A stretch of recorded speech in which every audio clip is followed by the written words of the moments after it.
नमस्कार। मैं सुधीर श्रीवास्तव ज्योतिष अनुसंधान केंद्र में आपका स्वागत करता हूं। मित्रों, आप लोगों ने मेरे चैनल को अगर अभी तक सब्सक्राइब नहीं किया है तो जल्द सब्सक्राइब करें ताकि मेरे आने वाले नए एपिसोड और वीडियोस की सबसे पहले आपको जानकारी मिल पाए। मित्रों, आज की इस ज्योतिषीय परिचर्चा में हम बात करेंगे कुंडली में एकादशेश अर्थात लाभेश। एकादशेश या कहें लाभेश कुंडली के नवम भाव में स्थित होता है तो जातक को किस प्रकार के फल प्राप्त होते हैं, आज इस विषय पर हम चर्चा करेंगे। मित्रों, इस चीज को समझने के लिए हमें पहले यह समझना पड़ेगा कि कुंडली में एकादश भाव से किन किन चीजों का विचार किया जाता है और कुंडली के नवम भाव से किन किन चीजों का विचार किया जाता है। मित्रों, जो कुंडली का एकादश भाव होता है या कहें लाभ स्थान, इससे हम अपनी अर्निंग्स जानते हैं। हमारी लाइफ में लाभ क्या होंगे, लाभ कम होंगे, ज़्यादा होंगे, हमारी गेन्स, हमारी अर्निंग्स, हमारे प्रॉफिट्स, जो हम कर्म के अपने कर्म करने के लिए जो इन्वेस्टमेंट करते हैं, जो परिश्रम करते हैं, उसके रिगार्ड में हमें रिटर्न कितना मिलेगा, ये सारी जानकारी हमें कुंडली के एकादश भाव से पता लगती है। एकादश भाव से हमारे बड़े भाई बहनों की जानकारी मिलती है, मित्रों की जानकारी मिलती है, हमारी फ्रेंड सर्किल कैसी रहेगी, नेटवर्क सर्किल कैसे रहेगी, इन सारी चीज़ों का विचार करते हैं। बड़े ऑर्गेनाइजेशंस, एमएनसीज, बड़ी स्ट्रक्चर्स, इन सब सारी चीज़ों का विचार कुंडली के एकादश स्थान से करते हैं। कुंडली के एकादश स्थान से एंटरप्रेन्योरशिप का विचार करते हैं, नेटवर्क सर्किल का विचार करते हैं। जीवन में मुख्यतः जीवन में हमारे जो अर्निंग्स होगी वो कितनी होगी, कम होगी, ज़्यादा होगी, किस तरह की हमारी लाइफ रहेगी अर्निंग के सिलसिले में, इन सब सारी चीज़ों का विचार हम कुंडली के एकादश भाव से करते हैं। कुंडली का जो नया नवा भाव होता है मित्रों, इसे हम भाग्य स्थान कहते हैं, धर्म स्थान कहते हैं। कुंडली के एकादश भाव से इसे हम फॉर्च्यून का स्थान कहते हैं, लक का स्थान कहते हैं। तो कुंडली के नवम भाव से ये पता चलता है कोई व्यक्ति का भाग्य कितना तेज है, कोई व्यक्ति कितना भाग्यशाली है। ये चीज हम कुंडली के नवे भाव से विचारते हैं। कुंडली के नवे भाव से लॉन्ग डिस्टेंस ट्रेवल का विचार करते हैं, लंबी दूरी की यात्राओं के बारे में विचार करते हैं। कुंडली के नवम भाव से रिलीजन, फेथ, फेम, इंसान को कितनी मान सम्मान, कितना प्रतिष्ठा मिलेगा, मुख्यतः मेन जो आधार होगा वो होगा कुंडली का नवम भाव। नवम भाव से विचार करते हैं। कुंडली के नवम भाव से हायर एजुकेशन का विचार करते हैं, पोते और पोतियों का विचार करते हैं, बहनोई और जीजा का विचार करते हैं, बहनोई, जीजा और भाभी का विचार करते हैं। ये सब सारी चीजों का विचार कुंडली के नवे भाव से किया जाता है।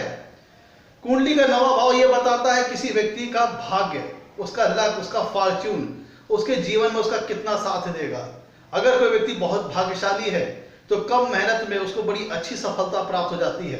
अगर किसी व्यक्ति का भाग्य स्थान कमजोर है तो उसे किसी चीज को पाने के लिए बहुत ज्यादा परिश्रम, बहुत ज्यादा मेहनत करनी पड़ती है। यही अंतर होता है। जब कोई बहुत व्यक्ति भाग्यशाली होता है तो उसे कम मेहनत में, बड़े कम एफर्ट में बड़ी आसानी से सफलता प्राप्त हो जाती है, और उसी तरह अगर भाग्य कमजोर है तो जीवन काफी कठिन परिश्रम से बीतता है। तो मित्रों, अब हम अपने टॉपिक की ओर चलते हैं कि कुंडली में अगर एकादशेश या कहें लाभेश कुंडली के नवम भाव में स्थित होते हैं तो जातक को किस प्रकार का फल प्राप्त होता है। मित्रों, इस चीज को समझिए कि कुंडली में एकादश भाव जो होता है वो एक उपचय स्थान होता है। तो जब कभी भी एकादश भाव का स्वामी अर्थात एकादशेश नवम भाव में स्थित होता है तो ये बहुत ही बढ़िया धन योग का निर्माण करेगा। ये बहुत ही अच्छी प्लेसमेंट मानी जाएगी। अगर एकादशेश की नवम भाव में प्लेसमेंट अच्छी है, शुभ है, स्ट्रांग है, स्वराशि के है, उच्च राशि के है, मित्र राशि के है, समराशि के होकर के एकादशेश नवम भाव में बैठते हैं तो ये बहुत अच्छी प्लेसमेंट मानी जाएगी। उसका कारण ये है कि एकादश भाव जो हमारी फॉर्च्यून को बताता है, एकादश भाव जो हमारे लाभ को बताता है, गेन्स को बताता है, अर्निंग्स को बताता है, प्रॉफिट्स को बताता है, वो नवम भाव में जाकर के हमारे लक, हमारे फॉर्च्यून, हमारे भाग्य, हमारे धर्म, इन सब सारी चीजों के साथ जुड़ जाता है। तो मित्रों, होता क्या है कि जब लाभ को भाग्य का साथ मिल जाए, जब लाभ को भाग्य का साथ मिल जाए तो लाभ के संदर्भ में, जीवन में होने वाले प्रॉफिट्स, अर्निंग्स, गेन्स के संदर्भ में व्यक्ति अपने आप को काफी लकी और भाग्यशाली पाता है, काफी लकी और भाग्यशाली महसूस करता है।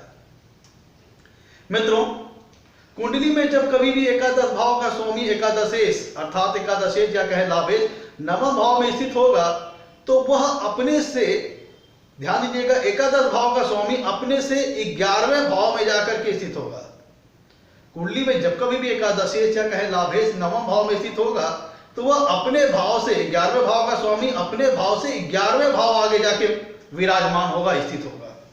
तो भावत भावम सिद्धांत के हिसाब से बात करें तो जब कोई ग्रह अपने से जिस भाव में स्थित होता है, वो लग्न से जिस भाव में स्थित होता है, वो उस भाव से उतने ही स्थान आगे जाकर के जब वो विराजमान होता है, स्थित होता है, तो जिस भाव में वो स्थित होता है उससे संबंध में विचारे जाने वाले जो भी तत्व होते हैं, गुण, उन सब में वो वृद्धि करता है, बढ़ोतरी करता है।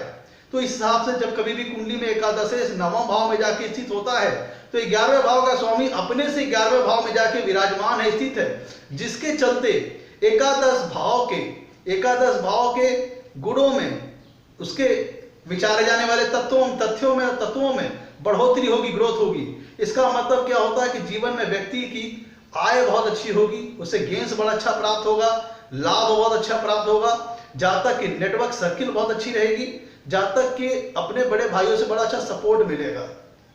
और चूंकि एकादश भाव का स्वामी उपचय स्थान है, एकादश भाव एक उपचय स्थान है, तो एकादश भाव का स्वामी एकादशेश जब कभी भी कुंडली के नवम भाव में बैठेगा तो नवम भाव से जो भी तत्व विचार किए जाते हैं, तथ्य विचार किए जाते हैं, उनमें भी बढ़ोतरी कर देगा, ग्रोथ कर देगा, इंक्रीज कर देगा, क्योंकि एकादश भाव एक उपचय स्थान है। और वो जब एकादश भाव का स्वामी एकादशेश नवम भाव में बैठेगा तो नवम भाव से विचारे जाने वाले तथ्यों में वो बढ़ोतरी करेगा, ग्रोथ करेगा, और समय के साथ धीरे धीरे वो इंक्रीज करते चले जाएंगे। मित्रों ध्यान दीजिएगा, कुंडली में अब हम एक एक पॉसिबल इफेक्ट के ऊपर बात करते हैं। अगर कुंडली में एकादशेश जो 11वें भाव है, 11वें भाव का स्वामी अपने से 11वें भाव दूर जाकर के जब बैठता है नवम भाव में, तो 11वें भाव से संबंधित तत्वों में, जो कार्य भाव से जो भी जिन चीजों को विचार करता है, उनसे संबंधित तत्वों में काफी वृद्धि होगी, बढ़ोतरी होगी। ऐसी दशा में क्या मतलब निकलता है कि जातक के मित्र काफी बढ़िया होंगे, जातक के जो मित्र होंगे वह उसके लिए काफी सपोर्टिव नेचर के होंगे, ऐसे इसके इतने बढ़िया मित्र होंगे जो कि उसका हमेशा शुभ चिंतक का काम करेंगे, उसके लिए, उसके वेल विशिंग के लिए बड़ा अच्छा सपोर्ट उसको अपने मित्रों से प्राप्त होगा। वो अपने आप को मित्रों के संदर्भ में भाग्यशाली महसूस करेगा, कदम कदम पे अच्छा गाइडेंस, अच्छी सलाह, अच्छी एडवाइजरी, अच्छा सपोर्ट उसे अपने मित्रों के द्वारा प्राप्त होता रहेगा। मित्रों, जब कभी भी कुंडली में एकादशेश नवम भाव में स्थित होता है तो ऐसी स्थिति में जातक अपने बड़े भाई बहनों के संदर्भ में अपने आप को भाग्यशाली महसूस करता है, और कदम कदम पर जहां जरूरत पड़ती है, सुख दुख में भाई बहन, जो उसके बड़े भाई बहन होते हैं, उसका साथ देने वाले होते हैं, सपोर्ट करने वाले होते हैं, गाइडेंस देने वाले होते हैं, एडवाइस करने वाले होते हैं, बड़ा अच्छा सपोर्ट प्राप्त होता है ऐसी स्थिति में इसको जातक को अपने बड़े भाई बहनों से। मित्रों, चूंकि एकादशेश जब नवम भाव में बैठते हैं तो नवम भाव चूंकि उपचय स्थान है, एकादश भाव उपचय स्थान है, और उसका स्वामी एकादशेश जब नवम भाव में बैठेगा तो नवम भाव से भी विचारे जाने वाले तत्वों में बढ़ोतरी और इंक्रीजमेंट कर देगा। मित्रों, जब कभी भी कुंडली एकादशेश नवम भाव में स्थित होते हैं तो जातक को, चूंकि एकादशेश अपने से 11वें भाव का स्वामी अपने से 11वें भाव स्थान आगे है, तो इसका मतलब क्या हुआ, जातक अपने जीवन में लाभ बड़े अच्छे प्राप्त होंगे, गेन्स बहुत अच्छा होगा। जातक जहां कहीं भी अपना पैसा लगाएगा, कार्य करेगा, जिस भी क्षेत्र में कर्म करेगा, उसमें उसको सफलता प्राप्त होगी और उसके रिगार्ड में उसे काफी अच्छा रिटर्न प्राप्त होगा। मतलब ऐसी स्थिति में जातक को जीवन में, क्योंकि ये प्लेसमेंट बहुत अच्छी मानी जाएगी, 11वें भाव का स्वामी अपने से 11वें भाव दूर जाके स्थित है, तो ये धन के संदर्भ में, होने वाले गेन्स के संदर्भ में, होने वाले लाभ के संदर्भ में, होने वाले प्रॉफिट्स के संदर्भ में, होने वाले अर्निंग के संदर्भ में बहुत अच्छा माना जाएगा, और आजीवन जातक को लाभ होता रहेगा, और ये लाभ धीरे धीरे समय के साथ बढ़ता चला जाएगा। मित्रों, जब आइए अगली पॉसिबिलिटी की ओर बात करते हैं। जब कभी भी कुंडली में एकादशेश नवम भाव में स्थित होता है तब ऐसा व्यक्ति धार्मिक होता है, धर्म के प्रति गहरी आस्था रखने वाला होता है, ईश्वर के प्रति उसकी गहरी आस्था होती है, धार्मिक कृत्य करने वाला होता है, और अपने गुरुजनों का, अपने से बड़े लोगों का आदर सम्मान करने वाला होता है। क्योंकि नवम भाव से हम धार्मिक धर्म का विचार करते हैं, ईश्वर का विचार करते हैं, ईश्वर के प्रति आस्था का विचार करते हैं, और ईश्वर की व्यक्ति के ऊपर कितनी कृपा दृष्टि रहेगी, ईश्वर की उस व्यक्ति के ऊपर कितनी कृपा दृष्टि रहेगी, इन सब सारी चीजों का विचार हम कुंडली के नवम भाव से करते हैं। व्यक्ति कितना धार्मिक होगा, धार्मिक कृत्य करने वाला होगा, तीर्थ यात्राएं, इन सब सारी चीजों का विचार हम कुंडली के नवम भाव से करते हैं। गुरु, धर्म गुरु और धार्मिक शिक्षा, रिलीजियस एक्टिविटीज, ये सारी चीजों का विचार हम कुंडली के नवम भाव से करते हैं। तो जब कभी भी कुंडली में एकादश नवम भाव में स्थित होता है तो इसका मतलब ये लगता है कि व्यक्ति की ईश्वर के प्रति गहरी आस्था होगी। ऐसा व्यक्ति गुरुजनों का, अपने से बड़े लोगों का सम्मान करने वाला होता है, रिलीजियस एक्टिविटी में इन्वॉल्व होता है, धार्मिक कृत्य करने वाला होता है। और हम एक एक करके सारी पॉसिबिलिटीज के ऊपर बात करते हैं। अगर कुंडली में एकादशी नवम भाव में स्थित होता है मित्रों, तो ऐसा व्यक्ति जो जीवन में हायर एजुकेशन प्राप्त करता है, क्योंकि हम नवम भाव से कुंडली में हायर एजुकेशन का विचार करते हैं, वे उच्च शिक्षा का विचार करते हैं। तो एकादश शेष जो कि लाभ स्थान है, एकादश भाव जो कि लाभ का स्थान है, तो लाभे जब कुंडली में आकर के नवम भाव भाग्य स्थान में अर्थात धर्म स्थान में, ईश्वर के स्थान पे आके स्थित होते हैं और या हायर एजुकेशन के स्थान पे आके स्थित होते हैं, तो ये दर्शाता है कि व्यक्ति अपने जीवन में उच्च शिक्षा प्राप्त करेगा और उस अपनी उच्च शिक्षा को वो यूटिलाइज करेगा अर्निंग के लिए। मतलब व्यक्ति हाईली एजुकेटेड होगा, किसी मास्टर डिग्री, किसी हाईली पीएचडी, बीएड, इन सब प्रकार की उच्च स्तर की डिग्री हासिल करेगा और अपनी उस हायर एजुकेशन के बलबूते वो जीवन में अर्निंग गेन करेगा। मतलब वो ऐसा जातक शिक्षक हो सकता है, टीचर हो सकता है, धर्मोपदेशक हो सकता है, पंडित हो सकता है, मंदिर में पुजारी हो सकता है, कर्मकांड कराने वाला ब्राह्मण हो सकता है, धार्मिक शिक्षा प्रदान करने वाला धर्म गुरु हो सकता है। ये सारी भी चीजें नवम भाव से संभावना बनती है अगर कुंडली में एकादश शेष नवम भाव में आके स्थित होते हैं। मित्रों, अगर कुंडली में एकादश शेष नवम भाव में स्थित होता है तो ऐसा व्यक्ति लॉन्ग डिस्टेंस ट्रेवल करने वाला, ट्रेवलिंग के माध्यम से अपने जीवन में अर्निंग करने वाला हो सकता है। ऐसा व्यक्ति ट्रेवलिंग के बिजनेस में इन्वॉल्व हो सकता है और ट्रेवलिंग के बिजनेस के माध्यम से जो ऐसा व्यक्ति जो गाइड होते हैं, जो आदमी तीर्थ यात्राओं पे जाता है तो वहां पे जो गाइड होते हैं, कोई व्यक्ति कोई नया जगह पे गया है तो उसको उस जगह के बारे में नहीं पता होता है, तो वहां पे बहुत सारे गाइड्स होते हैं जो लोगों को बताते हैं। तो ऐसी दशा में जब व्यक्ति ट्रेवलिंग के माध्यम से, ट्रेवलिंग के बिजनेस के माध्यम से कुछ ऐसे प्रकार की जॉब, इस प्रकार के प्रोफेशन में इन्वॉल्व हो सकता है जहां पर उसे काफी ट्रेवल करना पड़े, उनसे संबंधित जॉब प्रोफेशन के माध्यम से जातक अपने जीवन में काफी लाभ अर्जित कर सकता है। मित्रों, अगर कुंडली में एकादश नवम भाव में स्थित होता है तो ये दर्शाता है कि जातक बहुत बुद्धिमान होगा, क्योंकि जातक उच्च स्तर की, ये हायर एजुकेशन का स्थान है, ध्यान दीजिएगा, हायर एजुकेशन का स्थान है और हायर एजुकेशन के साथ जुड़ के आ गई अर्निंग, तो व्यक्ति अपने जीवन में जो शिक्षा जो ग्रहण करेगा, पहली बात तो ये शिक्षा उच्च स्तर की होगी और उसी के बलबूते जातक अपनी अर्निंग यूटिलाइज करके, उसी एजुकेशन को यूटिलाइज करके अर्निंग प्राप्त करने वाला होगा।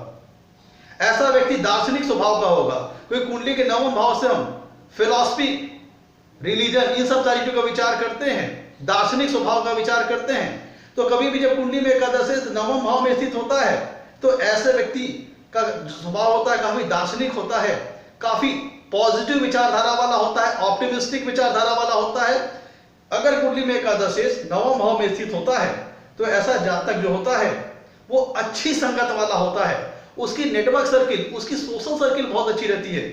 वो जिन लोगों की संगत में रहेगा वो खुद भी पॉजिटिव विचारधारा वाला होता है और जिन लोगों की संगत में रहता है वो खुद भी पॉजिटिव विचारधारा वाले रहते हैं। तो चूंकि वो खुद भी पॉजिटिव एटीट्यूड वाला है और साथ में संगत भी पॉजिटिव एटीट्यूड वाली होती है, तो व्यक्ति की अगर सोच सकारात्मक हो तो सफलता मिलने में आसानी हो जाती है। तो ऐसा व्यक्ति दार्शनिक स्वभाव का, फिलॉसफी टाइप के नेचर वाला, और ऐसा व्यक्ति अच्छी संगत वाला होता है। अगर कुंडली में एकादश मित्रों नवम भाव में होता है तो ऐसा व्यक्ति की धर्म प्रति विशेष रुचि होती है। धर्म ग्रंथ जो होते हैं, धर्म से संबंधित जो साहित्य होते हैं, जैसे रामायण है, महाभारत है, ऐसे व्यक्ति की धर्म के प्रति बड़ी विशेष रुचि होती है। अगर कुंडली में एकादश नवम भाव में बैठे, धार्मिक साहित्य, धर्म साहित्य, रामायण, महाभारत, धर्म ग्रंथों में उसकी बड़ी विशेष रुचि होती है। तो कुछ व्यक्ति इस प्रकार के जॉब और प्रोफेशन में इन्वॉल्व होता है जो कि धर्म से साथ अटैच है और उसके बलबूते उसकी अर्निंग भी इन्वॉल्व हो। जैसे जहां तक धर्म से संबंधित पुस्तकें बेचने वाला होता है, धर्म से संबंधित शिक्षा देने वाला होता है, इस प्रकार के प्रोफेशन में इन्वॉल्व हो सकता है। प्रीस्ट हो सकता है, पुजारी हो सकता है, कर्मकांड कराने वाला ब्राह्मण हो सकता है। तो ये सारी चीजें हैं। ओवरऑल ऐसे समझिए कि बहुत बढ़िया धन योग है, ये बहुत बढ़िया प्लेसमेंट है। ये लाभ और अर्निंग के लिहाज से अगर कुंडली में एकादशेश नवम भाव में अच्छी स्थिति में बैठते हैं, स्वराशि के, उच्च राशि के, मित्र राशि के, सम राशि के, तो बहुत अच्छा रिजल्ट प्राप्त होता है। लक व्यक्ति फॉर्चुनेट होता है, व्यक्ति बहुत भाग्यशाली होता है, बहुत भाग्यवान होता है। साथ ही साथ उसको जीवन में अर्निंग, लाभ और गेन्स बड़े अच्छे प्राप्त होते हैं। क्योंकि मित्रों एकादश भाव एक उपजय स्थान है, तो जब वो नवम भाव में आके बैठेगा तो नवम भाव से विचारे जाने वाले तत्वों में को भी वो बढ़ोतरी करेगा, इंक्रीजमेंट करेगा। तो इसका मतलब क्या निकलता है, व्यक्ति का भाग्य समय के साथ साथ व्यक्ति भाग्यशाली होता ही चला जाएगा। निरंतर जैसे जैसे समय आगे बढ़ता जाएगा व्यक्ति का भाग्य बलवान होता जाएगा और व्यक्ति ये महसूस करेगा कि भाग्य उसका कदम कदम पर साथ देने वाला है। जो प्रयास करेगा उसमें उसका भाग्य उसका साथ देगा, उसे सफलता प्राप्त होगी। मतलब एकादशेश का नवम भाव में बैठना नवम भाव से विचारे जाने वाले तत्वों में बढ़ोतरी करेगा। समय के साथ धीरे धीरे वो बढ़ाता चला जाएगा, क्योंकि एकादश भाव एक उपचय स्थान है। मित्रों ये था हमारा आज का एपिसोड। कुंडली में अगर एकादश भाव का स्वामी नवम भाव में बैठे तो किस प्रकार का फल प्राप्त होता है। अगर आपको हमारा एपिसोड पसंद आया हो तो वीडियो को लाइक करें, चैनल को सब्सक्राइब करें। आज के लिए इतना ही मित्रों, धन्यवाद।